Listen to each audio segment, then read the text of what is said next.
But one of the things that I appreciate and that I always wanted to do was, if I had kids, I wanted to make sure I was present there. I wanted to be at games. My dad was at my games. He was at my college games. He was at high school. So that's something I always wanted to make sure that I could do. And again, it's a challenge because I do have a job. I do have a job where I have to work. When he was playing basketball and we had to travel to all these places or for basketball, glad that was done. But man, it was just the balance of trying to work, making sure I got work done so I can feel good about on a Friday I'm out. If he has a tournament or they're playing, I'm cutting the day short. I'm fortunate with the career I had, I could do that. Mm-hmm.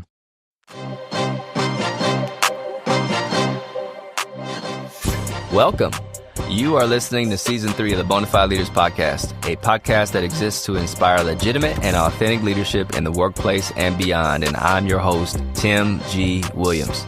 This season's theme is the intersection: sports, business, and leadership, which happen to be three of my greatest loves on earth. Now, if you don't play sports, you've never played sports, or you don't like sports, don't tune out. This podcast is for you too. I promise there will be nuggets for everyone. Welcome to another edition of the Bonafide Leaders Podcast. I am your host, Tim G. Williams. And with me today are two incredible guests. One, a friend of the program, was on last season. And the second is a bit of a surprise. So we are filming in a unusual location today. And I'm excited about that, as well as these guests. Let me introduce them both to you. We have with us today Kevin Chadwick. Kevin Chadwick is Managing Director and Chief Campus Officer at Northwestern Mutual's Washington, D.C. offices. Kevin attended Texas A&M University, where he played wide receiver on the football team. He joined Northwestern in 1999 as an intern and has lived and worked in Dallas, Austin, and now the DMV, Washington, D.C., Maryland, and Virginia area. Kevin and his wife, Courtney, have been married for 22 years now, and they have two children: Layla, a high school sophomore volleyball and track athlete, and Kevin Jr., a college sophomore who plays football for the University of Virginia. Speaking of Kevin Jr., our second guest today is, in fact, Kevin Chadwick Jr., a second-year mechanical engineering major who plays safety for the football team as well as other defensive back positions. In his senior year of high school, KJ was District Defensive Player of the Year, First Team All-Region, and Second Team All-State, while serving as Student Government President. At the University of Virginia, he is actively involved in student organizations including MOCA and the UVA Student Athlete Leadership Academy, striving towards building a network for his life after athletics. Guys, welcome to the show. Thank you for having me. Thanks for being excited to be here, man. Excited to be here. Yes, this is pretty unique. So before we kind of jump into the main thing, which is all around the intersection between business and sports and leadership, I want to ask you, KJ, because I looked at this and I didn't look it up beforehand. MOCA. What is MOCA? Please tell us a little bit more about what is MOCA. So MOCA stands for Men of Color, Honor, and Ambition. Okay. It's a program my roommate introduced me to my first year, and I joined it this previous semester. It's basically an organization where we can go out and we meet with there's partner groups. We have something called WOCA, which is Women of Color, Honor, and Ambition. Mm-hmm. So we kind of work with them, do different workshops. Like I know this past year, we did something with Goldman Sachs where they came in and kind of spoke to us. And we also did another thing with Dale Carnegie. And they kind of taught us about economics and kind of how we manage our money, manage our finances, as well as kind of building leadership and developing that. And so it's just kind of great ways you can do workshops or activities as well. Kind of just develop yourself and kind of become great leaders for tomorrow. Okay. That sounds like an incredible program. Dad, was that kind of a program around for you when you were in college? That was not necessarily available widespread at Texas A&M University, but I mean, there were organizations similar to that. But man, the chances that he gets to have now where he is, man, it's awesome. Yeah. It's awesome. Yeah. Just watch him grow as a leader here a little bit. Absolutely. It's pretty special to have both of you guys here, and hopefully you don't mind the space. You're a little bit tighter than you normally would be, but hopefully you enjoy each other's company. Father and son. All right, so let's go and get this started. I want to go back to the early days. I'm going to start with you, KJ, first. What were your earliest memories of just playing sports, period, regardless of the sport? Like, what's your first memory of playing sports? So my first memory goes back to, I was a little kid. I don't know if we were in Dallas or we were in Austin, but I remember there was one play I was playing flag football, and I got a handoff, and I ran to the left, and got stopped. And I did like a U-turn and ran all the way back in the loop, back to the right, got stopped again. And then I went back to the left, and then back to the right, and just kept going back and forth. And I finally broke one free, and then took it to the end zone and scored. I don't know, I was probably like 5 or 6 at the time. But that was kind of one of my earliest memories. He ran 400 yards on a 40-yard field. Like, it was, it was a workout. It was a workout. Indeed. It was a workout. Yeah. And what was it about that memory that sticks out to you? I just feel like, because for me, I knew I always had to have the ball in my hands. And so just running around, trying to make sure that I could always score was the main goal, especially for football. Scoring, then on the defense side, kind of stopping them from scoring. So I just wanted to kind of always go out and score and kind of take after my dad. I grew up playing football and watched after him, take after him going to games, at Texas A&M games when I was younger. So it's kind of fun to kind of just share that moment and kind of memory with him. Yeah. How about for you, Kevin, not from the perspective of playing sports yourself, but what are some of your early memories of watching your son, KJ, play sports? What do you remember? I'm fortunate that I had the time to coach him in those sports, which I'm fortunate for that. So, watching him, it's interesting watching him today, but thinking about where he was when he started. And the first time I coached him, he was 4. And he was playing for the Steelers, and he's playing flag football in McKinney, Texas. And but it was sort of memories of that, him sitting in a stance, 2-point stance with his hands on his knees. I mean, this is flag football, but he had this huge mouthpiece in, and but just watching his eyes sort of lock in on, I gotta do something. I'm gonna do something special. I gotta do something special. And then for him to get like that, the ball, and run that, he ran a lot. But just the ability to say I had a chance to coach him and watch him grow. I coached him in flag. I coached him in tackle football. We were in Austin. When we moved here, I got to step back and sort of coach from the stands a little bit more. So it was just fun to sort of think about his growth as a kid when he had the mouthpiece. The mouthpiece was as big as his head that he had in at the time, just to see where he is today. Yeah. Even to see his little sister cheer for him on the sideline.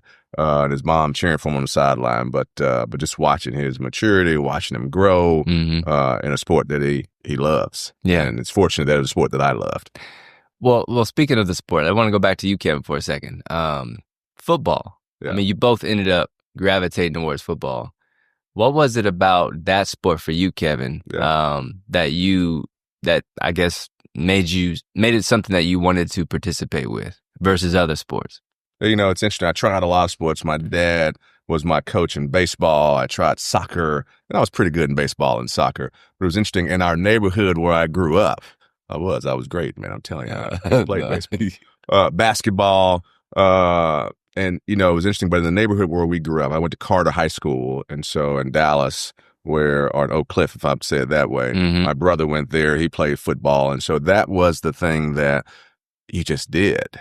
Whether it was not even playing for a team, we would go play up at the YMCA. We would go play different neighborhoods in football. So you just naturally gravitated toward the sport. Yeah. And so, and not only was Carter at the time a powerhouse in football, sending people to colleges to go play. I mean, it's just the connection to the community that sport gave us in Oak Cliff. Yeah. So it's part connection, community, more so even than just the sport itself. I mean, you enjoy the other sports, but it was probably the fact that it was part of a bigger community, something that was special for the people around you, your neighbors and everything like that. Yeah. All right. So how about for you, KJ? What gravitated you towards the sport? I mean, take it after my dad. Like, as a kid, it's almost like you want to be like your parents and kind of do the things that they do. Like, I know if you see your dad wearing one outfit, you're going to try to match him or figure it out kind of that way. Or playing sports. I knew my dad was always yelling at the TV playing football, or he was playing NCAA, and then I'd be over there sitting next to him. He'd give me like a controller turned off or upside down controller. So I could try to be like him and just play after him, but I wasn't really playing. Yeah. But just football is always something I kind of gravitated towards. I had friends growing up who always wanted to play, and being in Texas, kind of like you can't really. That's a sport you got to play. It's either it's football and basketball, one of the two. And so I chose football. And then coming up here, a lot of the kids I had a lot of guys who really wanted to play, but it was just different. It was just a different environment because it wasn't the same as Texas. I feel like just the environment and sort of people weren't really as key to football like you saw with parents. A lot of parents weren't really key towards football or any other players. So you didn't really have that group of guys where you could really come together and be like, oh yeah, we're going to go out and do this. We're all going to go out and work out. We're all going to go out and play football. It was more like guys who just come out for the practice, and once the practice over, kind of just turn it away. And so it's just different kind of how I grew up versus how my dad grew up, where it's like they would all go out to the park and go play, where it's like kids nowadays, like we're going to play as like a group of five, like a group of five. But after that, it's like, we're going to go outside and play video games or go do other stuff. So it's just a different environment, but I just naturally gravitated towards it, and it was just a great sport to kind of play. Yeah. It's interesting, Tim. When we first moved here, a dad asked me, we were at a high school game. Before he got to high school, we were at a high school game on a Friday night, and the dad said, this is just like Texas Friday night lights, right? And I looked at him, and I was like, yeah. And he kind of saw I had this kind of perplexed look on my face. Yep. And he's like, well, this is just like it. And I said, well, let me tell you a quick story. We went to a high school in Austin called Lake Travis is where we fed into. There was a rival high school called Austin Westlake in Austin. And he's sort of listening to me as I share the story. And I said, well, one week, those two teams were playing. Some family said, hey, you should come with us downtown to tailgate at 3:00. And I was listening like downtown. The high school's down the street. And yeah, we're going to be downtown at 3:00 to tailgate. And so we went as a family down after school, went downtown. Well, downtown is where the University of Texas was. And he's listening to me share this story, and he's starting to get confused. And I said, yeah, we're tailgating, and the game starts at 7. We're there at 3. We go into the game at halftime. The announcer comes on and says, there's 36,000 people at this high school regular season game. Now, in our stands, and man, he had a great career at James Madison High School in Virginia. The dad looks at me and he says, there might be 1,000 people here. And I said, yeah, wow. This is Friday. It's at night. There's some lights. Might be a little bit different. Wow. Yeah. As you all know, me being in the state of Texas, we can all speak to the differences that we see in the state. But the cool thing is that there's love, right? There's passion for the sport, no matter what environment you're in. You touched on a little bit earlier, Kevin, about coaching your son. Yeah. And, you know, I'm in the process and have been in the process the last 5-6 years of coaching my son in basketball specifically. Talk a little bit about what that was like as a dad to be able to coach your own son. Yeah. I have to rewind because when I got out of school, I started coaching one with you before we had kids, high school guys. But one of my mentors in the company I work with asked me to coach his son right after I got married in Pee Wee League football.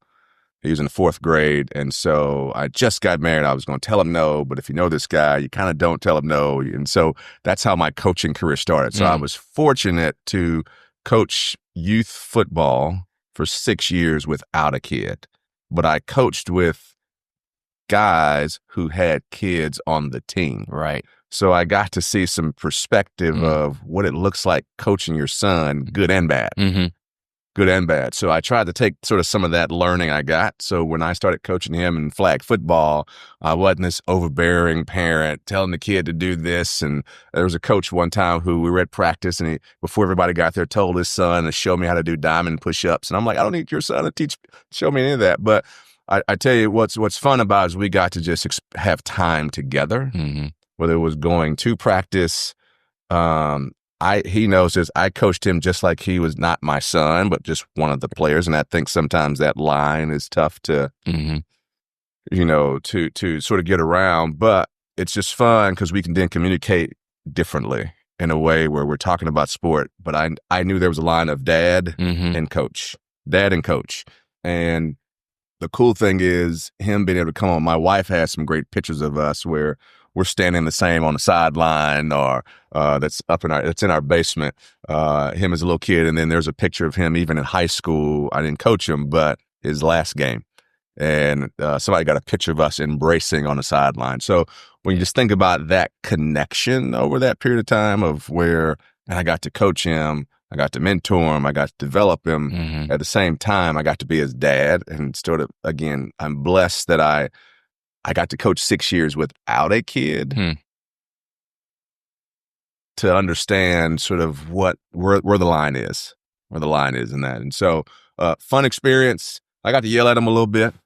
Yeah. I got to call him, dude, you kind of soft right there, man. I got to say things to him, and but in a way where we can still come home, right? And he still loves his dad, right? Because there's a relationship that extends beyond the football field, and unfortunately, you have your son right here. So, of course, I have to ask him his perspective. What was it like being coached by your dad, KJ? It was great. I mean, growing up, when I was younger, it was good. I kind of had him as a coach, but I feel like it was best, represented when we moved up here when he wasn't really coaching me directly. Because I know we had our sideline communication. I remember in high school, he would always be doing the chains and we had home games. Right. So during the game, I'd look over at him and he'd be like, hey, this guy's doing this, watch out for this or something. Because he knew the game, so he would study it. And so he'd be like, okay, watch out for this guy. Or he's always keying this. And so I was able to kind of have information that my current coaches weren't giving me, which has good and bad. Because we would always do a film review on Saturdays. And my dad has access to the film. So I'll wake up on Saturday and I'd see my phone have 30 text messages. And it would be, play 10, you were slow. Play 21, you took speed off. I would never do that. Never, ever do that to you. It would be something like that. And so we watch a film, but he already did the film review. So I just kind of watched for those plays to see where I could improve myself on. But it was always good to kind of just have him in my corner. Yeah. Kind of ask questions about or talk to. Or during the games, I see him on the sidelines or in the stands. He'd be yelling at me or saying you need to do this. You need to go run full speed or go make a tackle. I would never yell at you that was your mom who yelled at you. I never yelled at you. That was your mom. It was just, that was your mom. You know what? This is the beautiful thing about, family and sports, because we all have different perspectives. I want to go back to something you just talked about, Kevin, because there's a parallel here for the listener to just unpack what you just described as coaching a group of kids who were not your own children and then coaching your son. And what I'm hearing, and it sounds like you're saying the same, KJ, is that your dad coached you objectively. He didn't treat you specially because you had a special relationship with him, right? No. And the expectation was the same. In fact, maybe it was a little bit higher because he knows what's capable, right? What you're capable of. And I think that's a good point for leaders as well, right? We have talent on our team. We have sometimes special relationships with certain people on our team. And that sometimes can get in the way if it's done in a way that's not objective. And so just something for the listener as we bridge kind of between business and sports, I think that there's a parallel there. Yeah. And the fact that you had that opportunity to coach for so long before you had your own son probably helped you quite a bit in terms of being able to treat everybody with a bit of equality. Kevin, I want to jump back to you. The path from youth sports to now D1 college football for the parent is its own journey, right? You know this as a kid, but maybe you had some idea, maybe you had no idea what it would be like as a parent. I would love to hear just a little bit about what that journey was like for you, from youth sports to D1 football player, from the perspective of the work-life balance involved and the commitment involved from the parent perspective. Yeah. I mean, again, as he was growing up, especially when we moved to Virginia, he was sixth grade.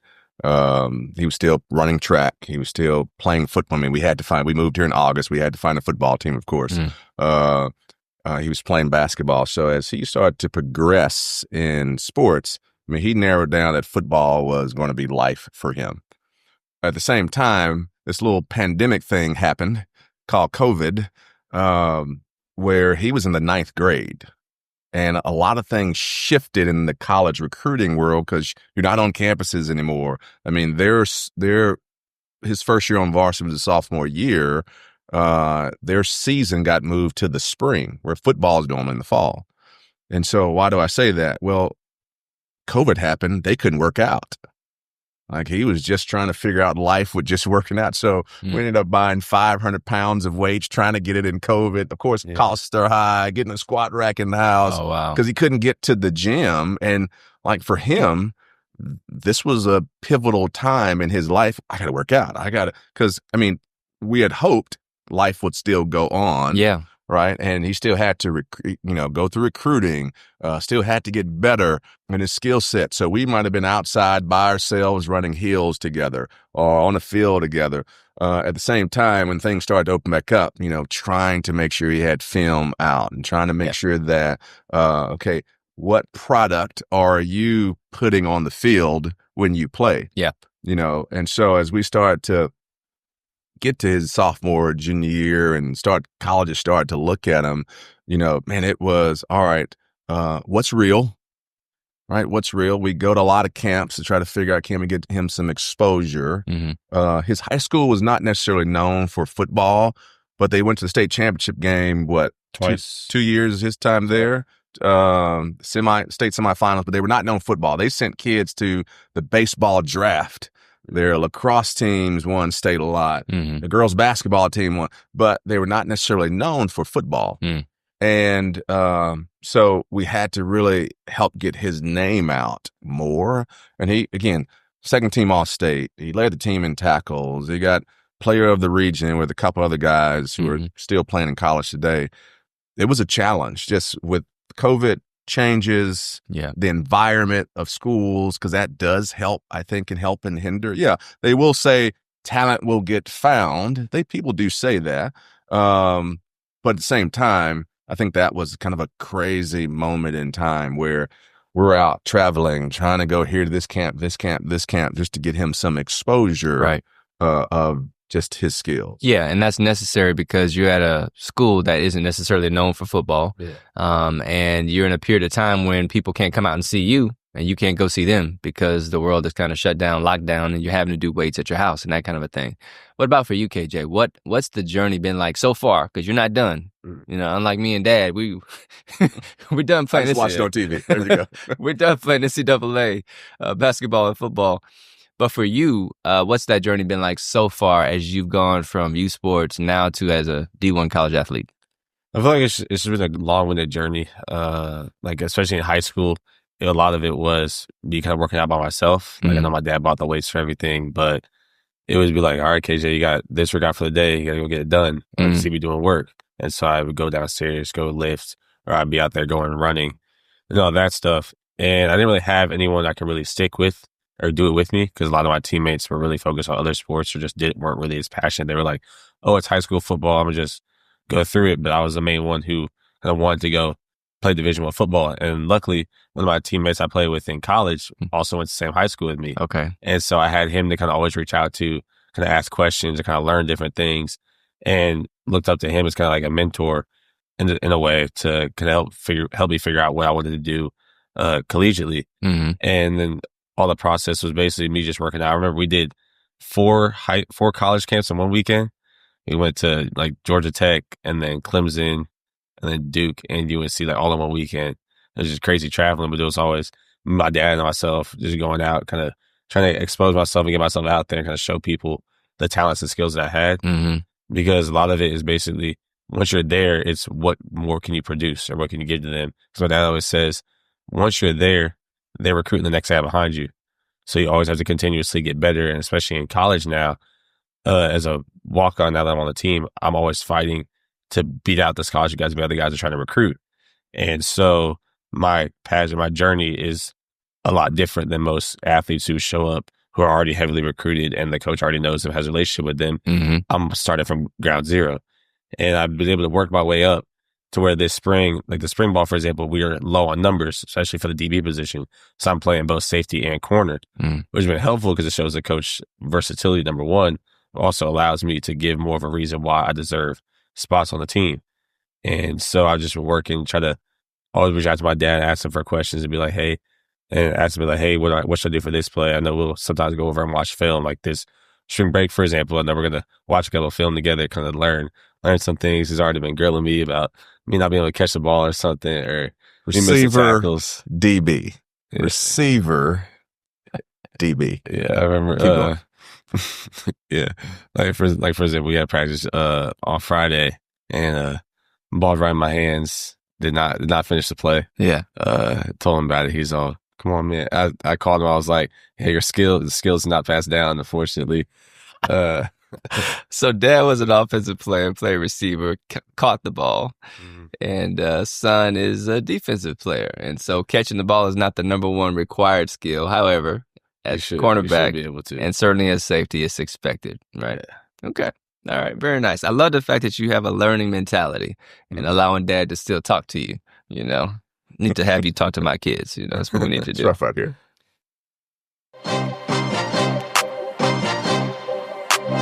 Bonafide Leaders works with emerging leaders, established leaders, and executives. We exist to help you, your teams, and your business thrive, specializing in executive coaching, leadership development, organizational consulting, and keynote speaking services. Providing the absolute highest level of quality and service, we partner with our clients to help them grow, elevate their leadership effectiveness, navigate organizational change, culture, and leadership transitions, to advance employee engagement and retention, and raise bottom-line operations. If these are the kinds of problems you're seeking to solve and you're humble, hungry, and coachable, we might be a good fit. If that's you, reach out to me at bonafideleaders.com/contact. Kevin, you touched on it a little bit earlier when I was asking you about the work-life involved, because, I mean, you've had this full-time career throughout this entire period as you go into 4 camps in one weekend. Yeah. And there's lots of things that we do as parents that our kids won't fully understand, just like you and me, until we were much older in life, right? There's just a maturity that comes with that.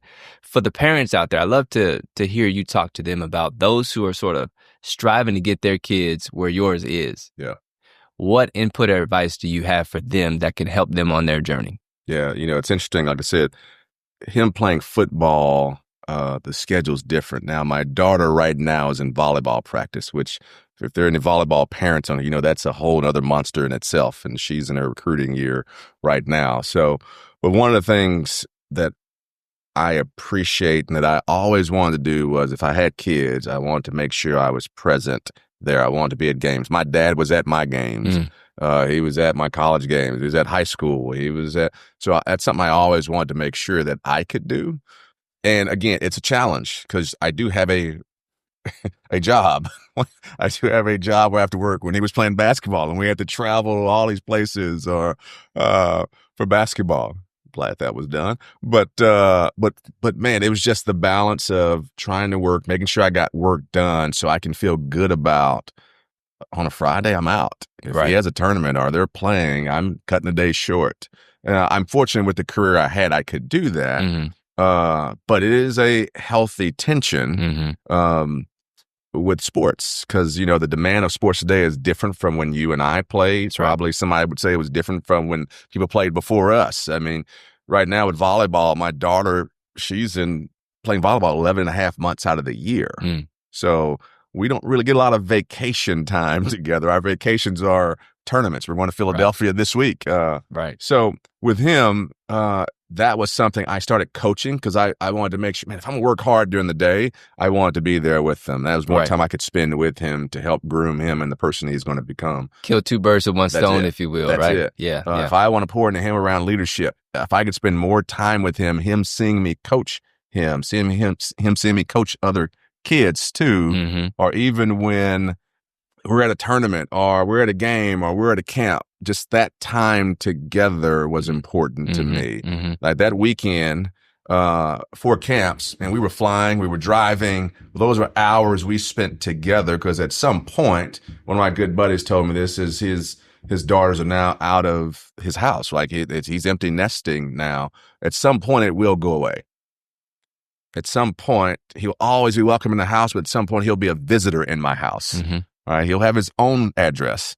And so for me to be able to spend that time with him, because it's precious and you don't get it back, my wife and I don't get that back with them. That's our chance to make sure we're putting a good citizen into the world.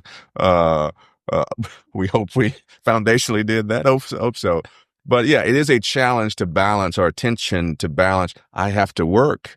But at the same time, man, I'm going to invest in this kid who, if they're enjoying this, right? And we both know, Tim, that, man, what sports teaches you, man, I want to make sure I'm there, I'm present, because I've seen it where there are families who might not have that presence there with the kid, and just the small difference that that makes. So that was just something I valued, as I wanted to make sure, man, if they're playing, he's playing, my daughter's playing basketball, I got a chance. I love coaching. So if I can coach him or I'm at a game, that's something I will not miss. And it sounds like, whether you're official coach or not, he's still getting that coaching in there, right, KJ? Yeah. Every single time. Just got home for spring break. We watched film. But he brought it to me. I didn't bring it to him. I was just trying to watch Kevin, TV. It's okay. It's okay. He brought the film to me. I just responded to what he asked for. So, Kevin, actually, KJ, you've earned some incredible accolades. We haven't even really scratched the surface in talking about, all that you've done. But let's talk about your role as president of student government. Mm-hmm. Your dad was just talking about all the things that sports teach us. And I'm curious for you, what did you bring from football in that role as president in student government? So I joined student government my sophomore year coming out of COVID. So my sophomore year was kind of iffy, I would say, because a lot of it was mainly like we're online. And then we came back the second half of the year and we were all kind of reaching out. But it was a lot of trying to build that connection and that team kind of leadership sense, because COVID killed a lot of, I would say, the school spirit ideas that a lot of like the student government is mainly responsible for. Because you'd have a lot of kids that we have, like our main, every time we had a theme week or something, it'd be like pajama day, and they'd be like just repeats of like, everyone wear the same color, everyone wear this. And all of us in student government are like trying to push it. But I feel like a lot of it was you just didn't have the people have the excitement for it. And so what I decided and I brought is I would kind of try to unite all the teams together and reach out to the sports community, because I'm like, if I can get a group of people who want to all participate in it, you can influence others. So that's kind of how I looked at it, from taking it from the football side, because I know from football, one of my teammates, him and I for the first half of the season, my senior year, weren't really on pair together. And we were both playing safety. And you need your two safeties to be able to work in tandem together to perform well. And so we kind of had to have a little brother bonding moment for a little bit, because without us not being able to work together, we weren't performing well as a team. And so I kind of brought that same mentality towards student government, where I always wanted to make sure that everyone in my class and the people outside the class who had influence in it were all together and all united under one goal. Because my senior year, I was executive board president, which is not just president of my class, but the president of all, like the whole body. And so I wanted to make sure that I was able to reach out and be in touch with the whole school, to where I wasn't just, he's just an athlete just doing it for fun. Like, I wanted to actually reach out and like be people's side. I wanted to make sure I attended other school events, like our theater team. When they had plays, I would go to a couple of them. Some were good, some were bad, and I got those straight at our school. Or I would go to like the other sports games, like I go to baseball games, I go to soccer games. Yeah, granted, I had friends on those teams, but I still wanted to make sure I was showing face and being out there, just so that I could show that we're not just separate from the school. We're all kind of united under one thing. We all have one goal to kind of just be together and bridge that kind of gap between everything. Yeah. So what I'm hearing you talk about is unity, being a bridger, right? Someone who can kind of connect the different entities and organizations around. And that takes a lot of time, going to theater and going to other sports when you are already a committed athlete yourself. Plus you've got your academics, which I know were important to you and your parents. Yeah. So, I love that. Kevin, turn it back to you. How about, thinking about the fact that you've led and mentored lots and lots of people over the years, what from your sports background have you brought to those leadership opportunities? I always say football is the ultimate team sport. Yeah. We would say that. Like you need all 11 guys on one side to work in tandem. But the crazy thing is they all have a different responsibility. They all have a different way they have come to where we are as a team. Like they all have different backgrounds, different cultures, but we have to come together. How do you communicate with 11 different people to all go in the same direction when their starting points are all different? And so when you step back and think about that, when you're mentoring and leading people, it's the same thing. Everybody doesn't start here. How do I meet them where they are to make sure we're getting to the common goal that we want to get to? So when I think about coaching, mentoring, developing people, it's making sure I understand where they are and where they're trying to go and really help bridge that gap. So great example of this, even with him in student government, this is before COVID, but a friend of mine on the board I was on whose daughter went to the same high school, she told me, somewhere, she said, yeah, so KJ's going to that high school. Let me tell you, student government runs the school. And I was like, oh, okay, that's cool. No, Kevin, student government runs that high school. Mm-hmm. And so the way I didn't go to him and say, you got to be in student government. You should be doing, hey, you ought to think about doing student government. This is what I just heard. You should think about it. And I took a step back as he's going into his freshman year. It's, I mean, you think about being a freshman in high school, but you ought to think about it. I mean, you're a good leader. You something to think about.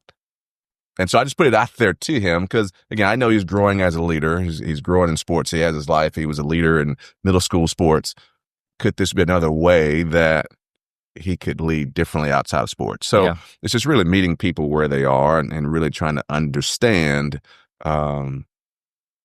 who they are, how they're getting there. So if I think about my football background, whether it's high school, especially college, right, where you're getting a bunch of people who are top people where they were. Yep. Right? It's not high school. It's now you're getting the best of the best where they are, Texas A&M University.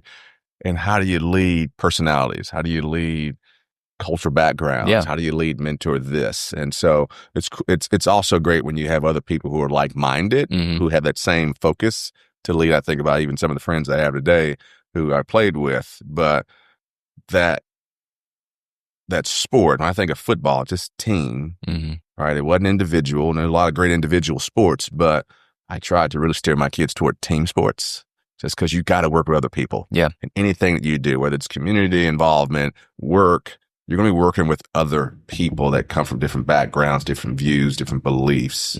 And so they just really, that football for me really helped sort of grow my awareness of that when I work with other people.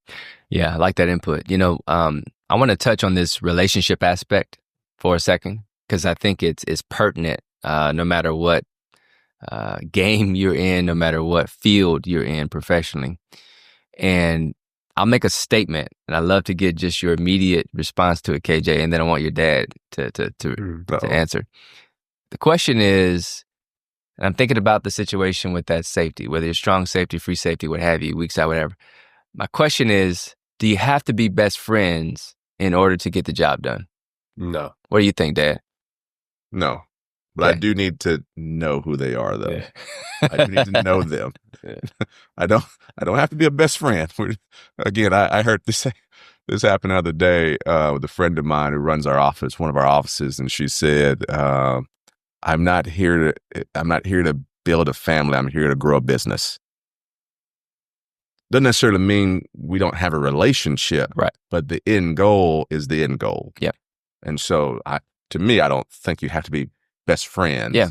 But we need to have a relationship knowing that we're all rowing in the same direction, though. What do you think about that, KJ? My coach says something similar, actually, my position coach. He says there's a difference between being friends and being teammates, to where he'll say, like, a lot of us, it's like between my position group, we all try to be friends with each other, try to be friendly. But in the game of football, especially as you're trying to go professionally, it's very cutthroat, to where you're trying to beat the guy next to your spot. Sure. Like if you're trying to go to the combine, for example, go to the league, you have to be the best player in your position in the entire country.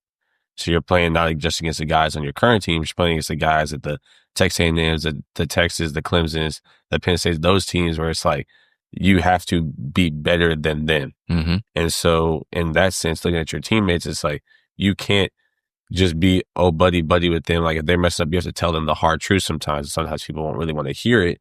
But in reality, you have to look out for what's best for them and what's best for the team. Because sometimes guys will get to, I don't have to do this, I don't have to do that, just because they think it's not going to benefit them. But in reality, it's all about what the team is and that end goal. And so sometimes you have to actually talk to someone from a teammate perspective versus just, we're friends, like we live together or something. And I'm like, oh yeah, man, like you're doing fine or something. But when you really know there's stuff they can do to improve, but they just don't want to take the necessary steps to achieve that. Yeah. I believe the same thing you guys believe. And I think it helps, in my opinion, coming from a sports background. There's some who really just believe that we all have to go out to eat together and we all have to go to the movies together and we all have to do all these activities together in order to be able to get work done. And I love what you just said, Kevin. I'm trying to build a business, right? My ultimate goal isn't to build a family. That's not my goal. Could we build a family while we build a business? Yeah. Sure. But I just really think for the listener out there, it's so important as leaders that we understand that delicate balance, managing the relationships, again, even the special relationships, still treating everyone with equality, while respecting the fact that we're all different and we may see things differently, and that's normal. Yeah, it's interesting. In our firm, we talk about Patrick Lencioni's book, 5 Dysfunctions of a Team. Yes. Right? And those bottom 2 rungs are trust to conflict, right? And you still need to have a relationship. No question. But we don't have to be best friends. Right. You have to have a relationship so we can have trust to have conflict that we need to grow whatever we're doing, our team, our business. Right. So I still need to have a relationship, but my best friend is at my address at home. Like that's my crew. We don't have to. Doesn't mean we don't still do things together. Right. But that's not what's going to lead us, in my opinion, to great things. Mm-hmm. Now, we don't have a relationship. I think that is a bad way to grow and be the team that we need to do something. But we're not here to be best friends. I want you to be best friends with the family you have at home. Right. I want you to have life there or what you do in the community. But we got to work together. Yeah.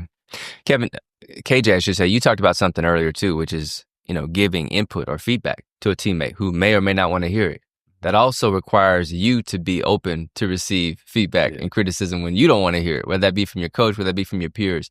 Talk a little bit about what that's like, because to me, that's an aspect of leadership.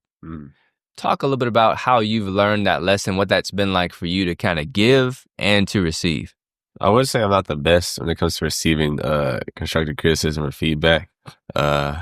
I tend to kind of react negatively, just because I remember my freshman year when I was playing football, like I was kind of watching from the sidelines.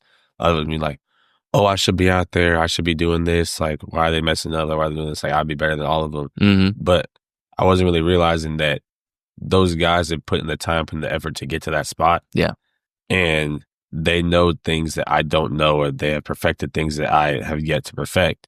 And so it's in the sense of sometimes you have to. I had to learn this, especially when I got to college, because my coaches, my coach is very like cutthroat. I'll say he kind of tries to keep it real with everyone that he's talking to. Mm-hmm.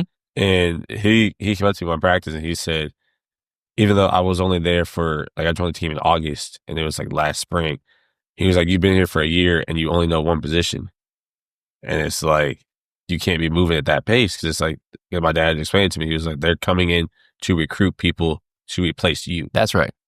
And so if you only know one thing, or you're only good at one thing, that doesn't help the team, because you can only grow in that aspect. So you have to diversify yourself. You have to be versatile, because that's what they're looking for professionally. Yeah.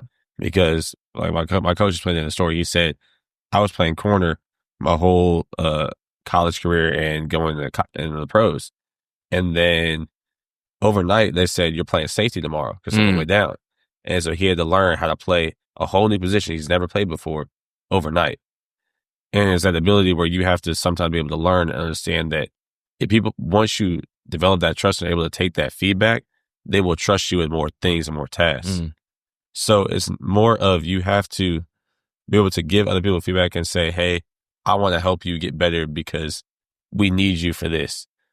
And that's kind of the relationship you need to have with the people around you, to where you want them to be better so that they can help you out, but they want that same trust in you. Yeah. To where if they don't have that ability to trust you to accept the feedback and use it, then most of the time they won't really give it to you. They won't.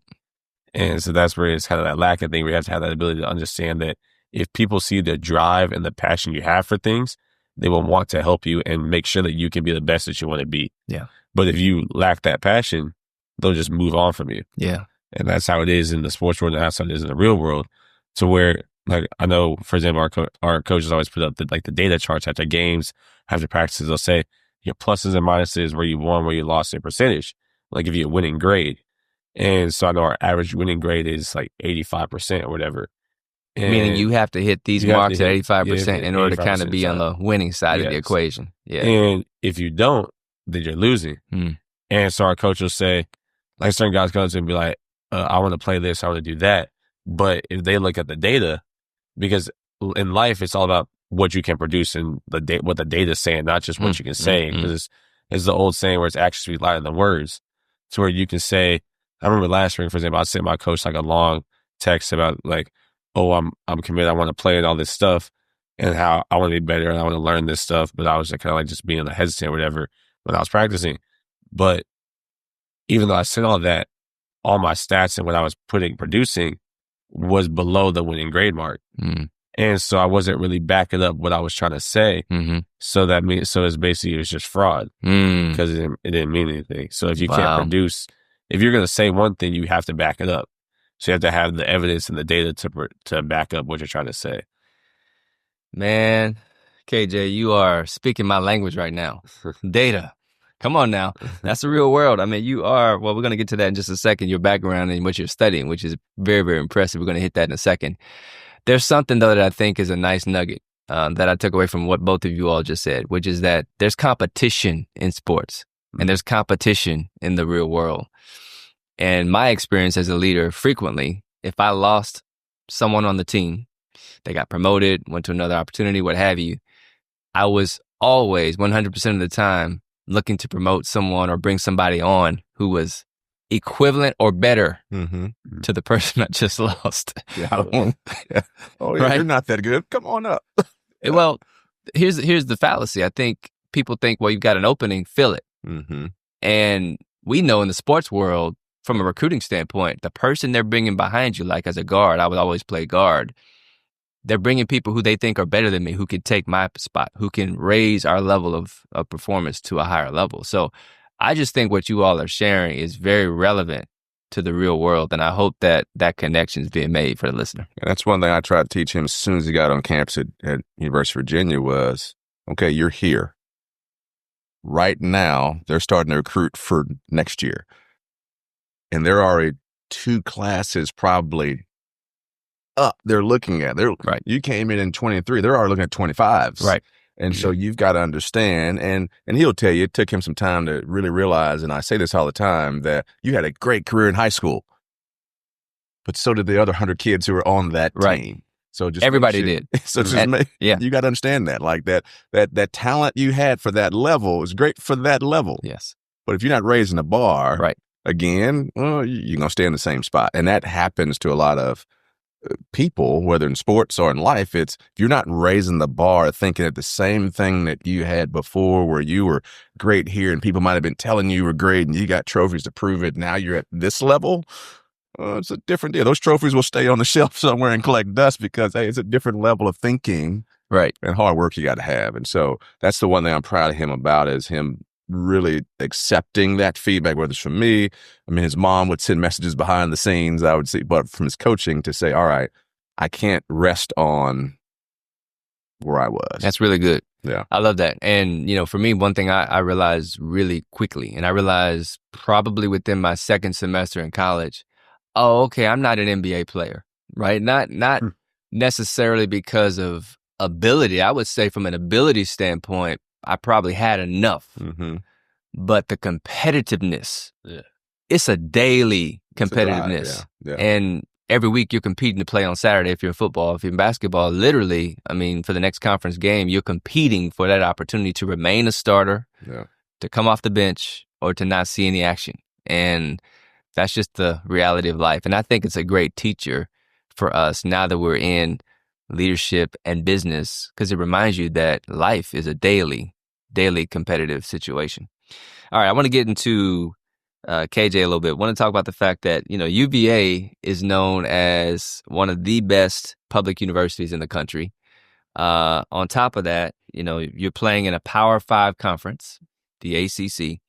And on top of that, you didn't pick underwater basket weaving as a major. You chose to go and get mechanical engineering. Man, for those who are listening, even adults who are listening, and they're trying to manage their time and priorities, tell us a little bit about how you do it.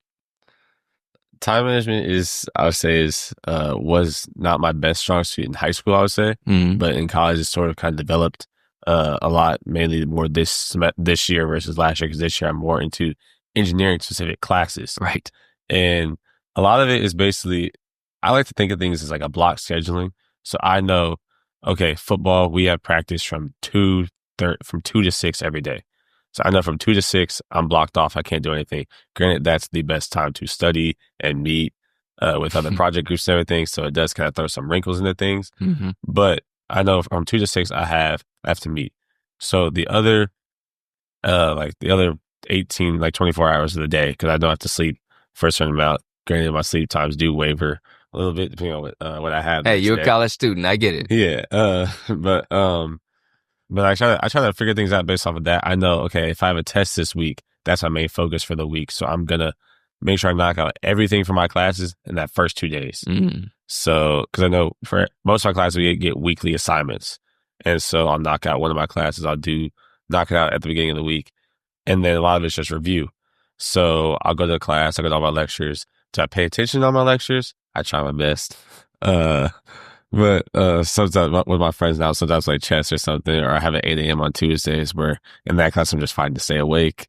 But a lot of it is just, I try to manage and kind of work with other people, because for engineering, yes, we're all competing against each other for the next job spot, but we're all going through the struggle together. Yeah. So we all have giant group chats for our classes where it's like, we're all reaching out like, hey, does anyone understand this material? Or does anyone have the work for this thing? Mm-hmm. Where we're all kind of trying to help each other grow and kind of learn.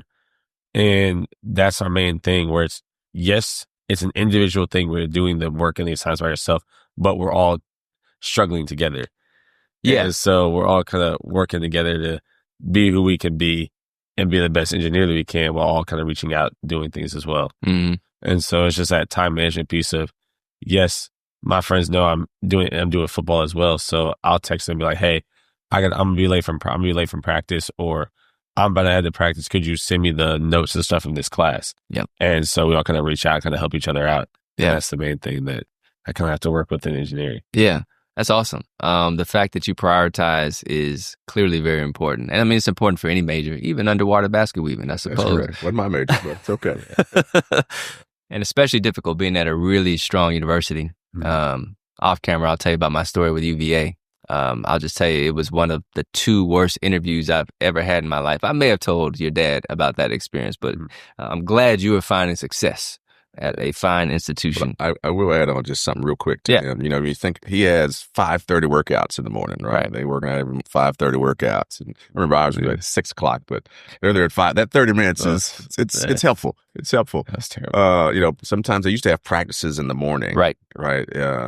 Till 11 o'clock? 11. Before 11. I would always get a call. My phone would sit on my desk, and I would always get a call about 11:30 when he's on his scooter going to class. But I mean, it's a demanding, I was an economics major, but it's a demanding major, mechanical engineering. Mm-hmm. You know, UVA is known as the public Ivy School, is what they're known for. And the appreciation of, because those coaches, their job is to put a product on the field. They're getting paid for that. So probably what his learning has been is even the more demand on his schedule, that, okay, for me to play, I got to put more in here. Yep. And still, I got to pass because, you know, my parents said if I'm here, I got to make sure I'm here. And I'm in mechanical engineering. So, you know, it was cool to see last semester made Dean's List, which was awesome.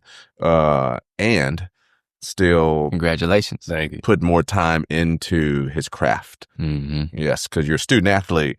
But those coaches know you're an athlete. Absolutely. I need you to put this time in. And your professors expect you to be a student, right? That's right. And that's right. And that's the wrinkle that we all know very, very well, because for as long as we've been living and we can remember, we've been doing both, right? The rigors of academics plus relationships and extracurriculars plus our sport. And that's just something as student athletes that we've lived with, that tension that we're always fighting and managing against. How much do I give here versus over there? And keeping the main things, because I can't even say the main thing, right? It's not singular, it's plural. It's multiple main things that you're trying to keep at the top of the list. Things you might have to give up. Absolutely. Because of that, right? So, right. There's a finite time, right? It's 168 hours a week for every single one of us. And the decisions that you make, KJ, I'm sure your dad has told you this, are very, very critical, right? To your success on the field as well as in the classroom. All right, I want to talk a little bit about this last thing before we get into our rapid fire, which is deciding what school to go to, right? That can be probably one of the biggest decisions we can make as an 18-year-old, 19-year-old, right? Making that decision. I'm curious, first for Dad. Kevin, what was your role in the process? And then KJ, I want you to talk about a little bit about how you got to the decision to go to UVA. I mean, at some point, to me, as a kid starts to get to that age of 17, 18, my parental role changes from telling you what to do to sort of being that advisor a bit. And I think Courtney and I, my wife, as he was starting to think about colleges and where he wanted to go and really trying to match up, can he play football there? Was really just trying to advise him on, because it's his decision that he has to live with. He has to live with it. Like I did mine, so you got to live with. So we were there to advise and help. But the great thing is he stepped up to really. I mean, the dude did a PowerPoint he showed me. Maybe I made him do it, but he did a PowerPoint for like what the matches of this school, what they had, programs he wanted to study, and this costs, whatever it may be. But we saw our role as really advising and say, all right, come to us and what are your top 5? Yeah. Not really being that you got to go here, you got to go here. Like, it's your dude, you got to live with this, not us at the end of the day. So we just saw our role as advising. Yeah. And when he came back to us for advice around it, I think that's what we did. I'm assuming for the most part. Yeah. Most part. We would be there for him. Yeah. So, I mean, going to schools, the camps, different things, junior days. Yeah, you're giving him exposure. That's it. And then he makes decisions. And then KJ's making a call. So how did you get to the call to say UVA is a place for me? So I'm not going to lie. I had no clue where I was going to college until probably a week before the admission window closed. Which would have been what, February? No, it was late. It was like April. Oh, April. Yeah, because you had to declare by May 1st. Okay. So I think it was like the last week of April. But I applied to all these schools. I applied to, I think, 17 or 18 different schools. Oh, my. Yeah. You beat me. I didn't know anybody would beat me. That's significant. Okay. All right. Granted, I did get some scholarships for some of them, which was nice. Yeah. I know my top 5, I would say, was UVA, Tech, Pitt, SMU down in Texas. Mm-hmm. And then I think I had like just one like throwaway school, but I really wasn't going there. Mm-hmm. And so my main thing was one of them, because my dad was a finance major, so I was talking about finance and stuff. So I was looking at the economic side of things. Mm-hmm. And so SMU, granted, they did give me a scholarship to go there, but the price match was a lot higher to go there. So I was like, I turned that down. Plus, I have some family in the area who would have probably appeared at campus at random times. And I did not want that to happen. So I kind of turned that down. Okay. And then Pitt, I turned down Pitt because I don't like the cold at all. I really don't like the cold. Hang on. Virginia and the state of Pennsylvania not too far from one another now. Yeah, but Pennsylvania gets a lot more snow. Okay. And I don't like the cold, so I kind of turned that down as well. One of my friends, she transferred to UVA from Pitt. Mm-hmm. But when we went to visit her, and it was like September, October, and it was like I'm in like a winter jacket and like wearing wearing gloves. I'm like, yeah, I can't do this. Okay.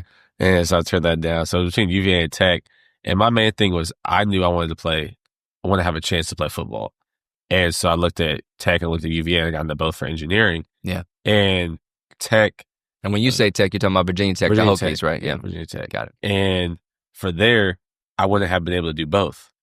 So UVA was kind of my main option. But also at teen conference for Jack and Jill, this is probably say the one thing where Jack and Jill kind of helped me out for my entire time.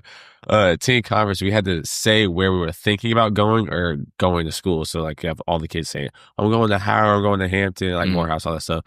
But I go up there and I say, I'm deciding between UVA, Tech, and SMU. It's just like that's what I said.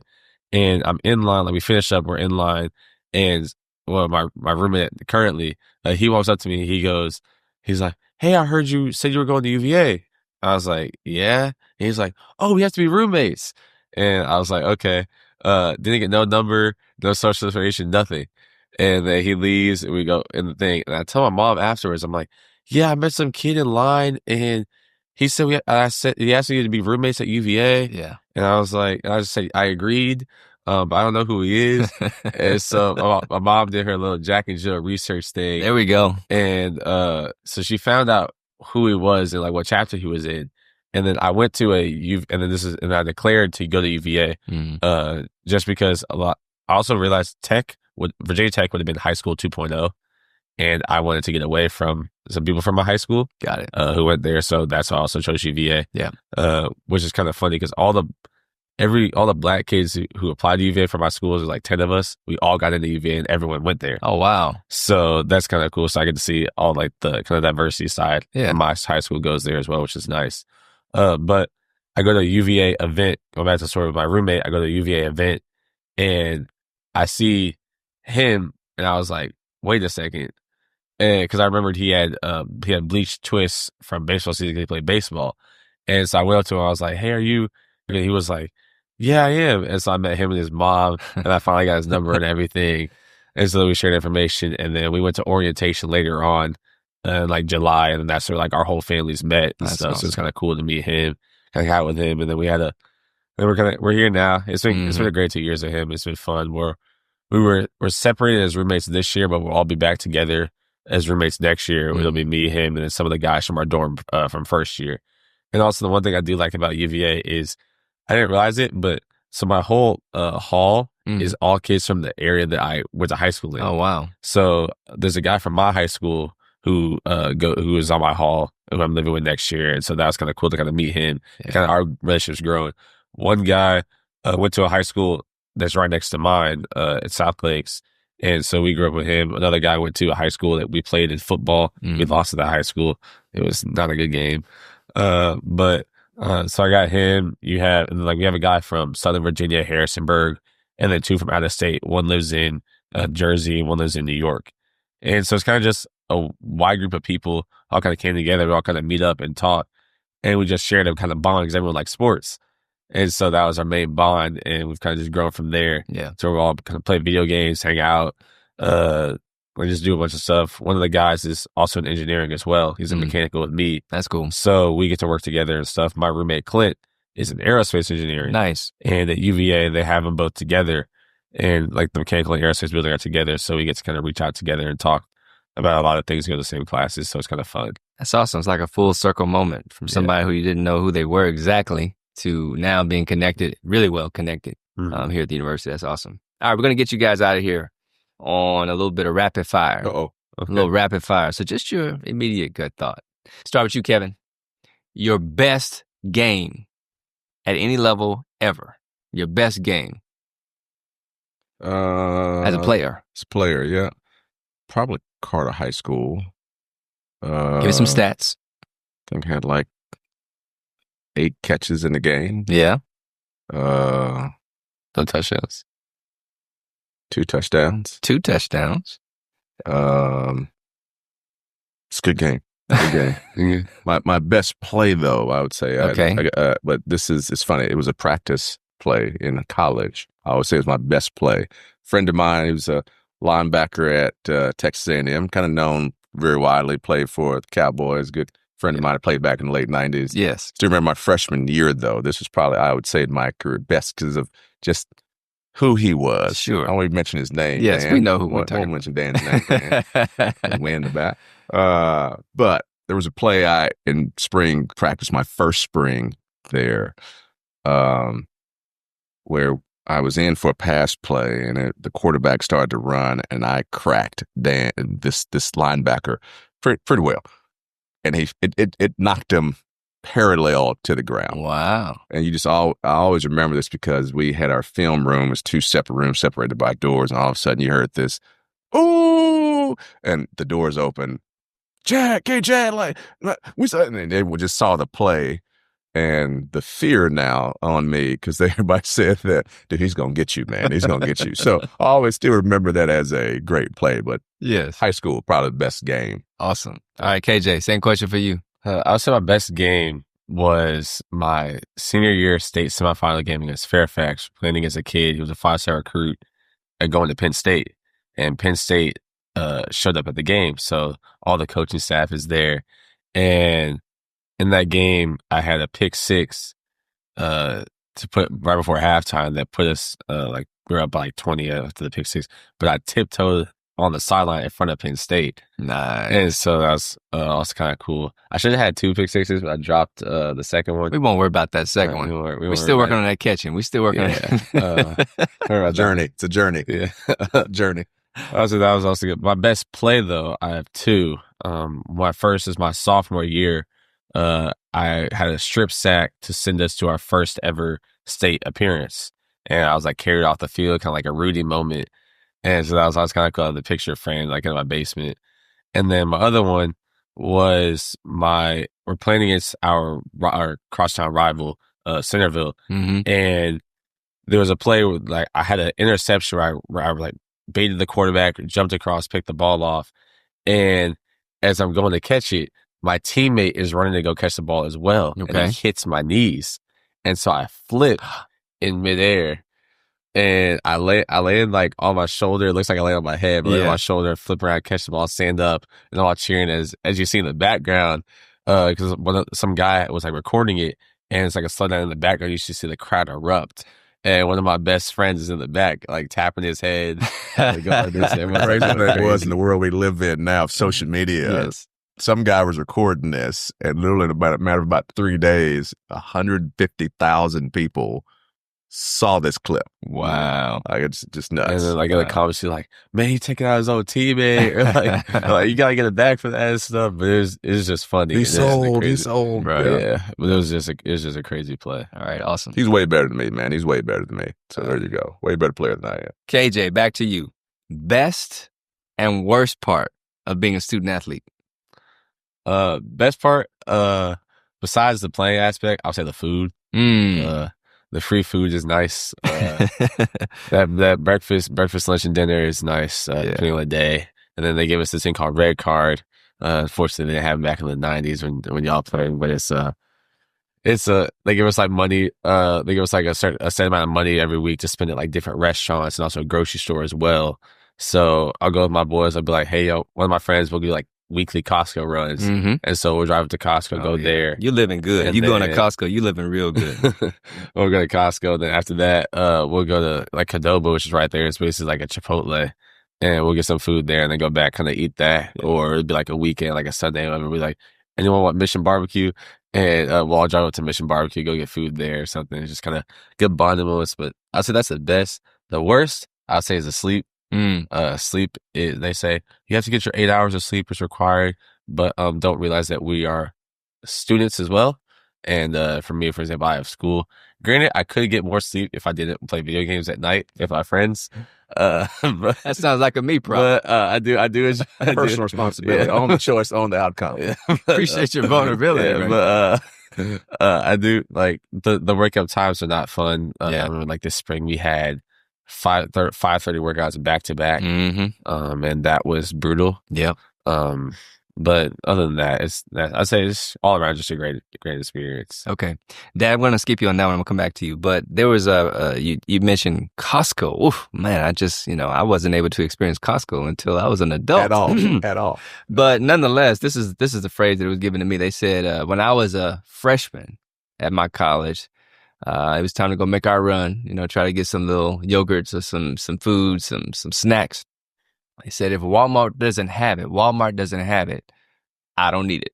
That's pretty much the way that we rolled. So God bless you for Costco. God bless you. Different world. Kevin, back to you. Advice your dad or your parents gave you at some point when you were young that didn't make any sense, but now it makes all the sense in the world.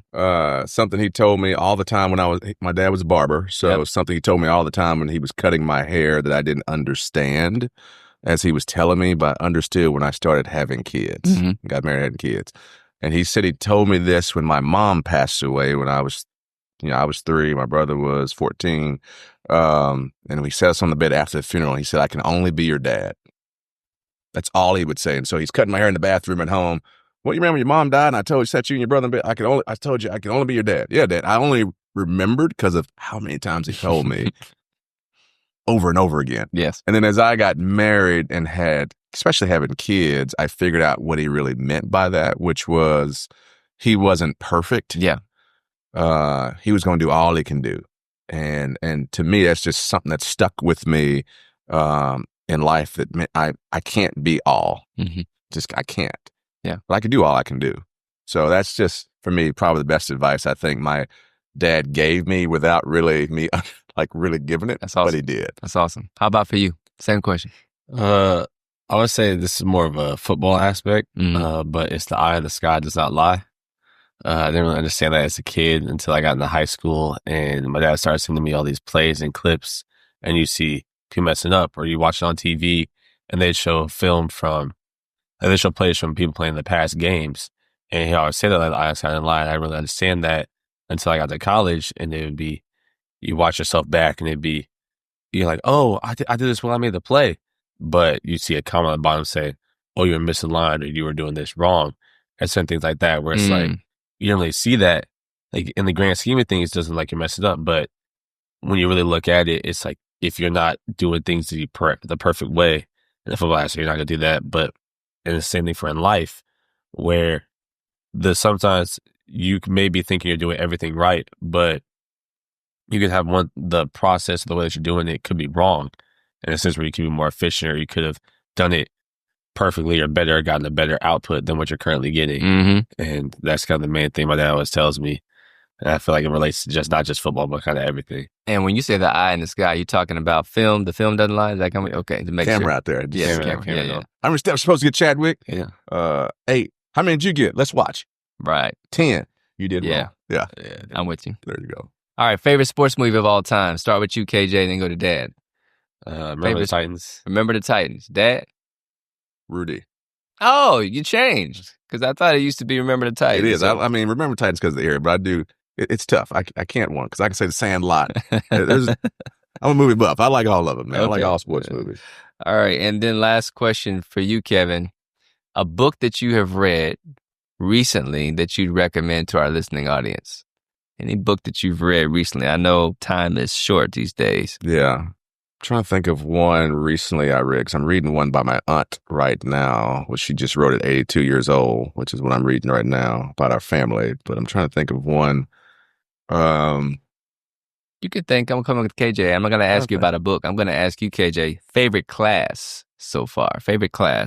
College or high school? College. Okay. Favorite class, I would say it was my summer class this past summer, my engineering ethics class. There was 8 of us. And first day, my teacher sends us, because we were supposed to come in March, May 20th, because it was in person. Okay. And she sends us a picture and says, guys, I'm currently in Cancun right now, enjoying my vacation. So she gave us an extra week off. And then we show up, and it was an ethics class. And so all we got to do was just debate the whole time and kind of talk about different things and they'd be like, if you have $5 million and you can either keep it and you have $5 million you have till the end of the day. How are you going to spend it? And she would give you like a list of things you can pick, and you have to and we just debate about it. And it was just fun because half of it was athletes, but half of it was the normal students who were in the area. Mm-hmm. And so you kind of got to see how different people's minds think, because it wasn't just an engineering-based class. It was an elective class. I'm with you. And I just enjoyed kind of seeing how other people were and not just being sent to just doing math and numbers all day. Yeah. Because at a certain point, that does get tiring and boring. But yes. Here's the book I reread actually about a month ago. Okay. It's called The Traveler's Gift. 7 Decisions You Make in Life. Actually, a book I sometimes give out, but I reread it about a month ago because I've been on this podcast kick a little bit as well. And I started, my aunt, I said, wrote a book. So I've started to read that book about a rose on a hill, a book that she wrote about our family history and some things. But The Traveler's Gift. Nice. Highly recommend. Nice. Traveler's Gift. Traveler's All right. Gift. So to the listener, I'm going to turn it back and talk to you for just a second and cover some of the things that we've hit, highlights from my vantage point. There's a difference, right, in having a special relationship versus treating people specially or with favors. And I think that really came out when Kevin talked about coaching for 6 years before he coached his own son. I thought that was a big one. We talked about the fact that the world is competitive and continuous improvement is the requirement, especially in the world that we live in, because constantly someone is chasing us to get what we have. And so although we live in a world of abundance, we also have to recognize that we've got to continuously improve our skill, whether that's more from safety, cornerback, or whether that's moving from finance to accounting or something different. As parents, I think we have to cherish that time that we have with our kids. It can be a bit of a rat race, me included, and I think it's really important to remember to take moments to either coach our kid or just talk with them about something maybe completely unrelated from the sport that they're involved in. I think that was a great note. Kevin talked about the fact that one of the things that he learned was meeting people where they are. That's a great way to understand how to build a relationship, is meet them where they are and understand where they want to go, and then see if you can help them to get there. KJ also talked about relationships and the fact that you don't have to be best friends in order to get the job done. At the same time, we do have to have some sort of a relationship. And so having a relationship is paramount. And then football being the ultimate team sport. The fact that all 11 guys on the team all have different roles, all have different responsibilities, but it takes every single person doing their job and doing their job right in order for the whole thing to kind of come together. Last thing I'll just say, there's a whole lot more nuggets, but last thing I'll say is the data. We talked about at the very end, which is that the camera does not lie. And there's something else that was said. I don't even know their phrase, but the point is that, the data and the evidence at the end of the day tells a story. And I think as leaders and people who are running businesses, we can't ever run our businesses and lead people successfully without being able to look at the facts and the data. And so as we close on that, I just want to ask both you guys, any other parting thoughts for our listening audience? KJ, any one last nugget you want to share? And then same thing for Kevin. I would just say, my dad always tells this, but you got to treat every day to get 1% better. No matter what you do, no matter the people you meet, always try to make them 1% better and impact others 1% better, because in doing that, you'll also impact yourself. Beautiful. Love that. All right, Kevin, how about for you? I'm going to use one of his lines. Okay. That's cool. And I know he has it up on his wall. I don't know where he got it from, but I know he told even his high school coach this. Success is not owned, it's rented. And the rent's due every day. Love it. So. Love it. Well, this has been awesome. It's been so special for me to be able to hang out with the Chadwick family, seeing father and son together. I've enjoyed it, and hope our listeners do too. Thanks so much. Thank you so much for listening. If you got value from this podcast, don't keep it a secret. Subscribe, leave a rating or a review, and share it with someone you know. Until next time, remember, our world is starving for bona fide leaders. Take your leadership to the next level by applying at least one thing you heard today.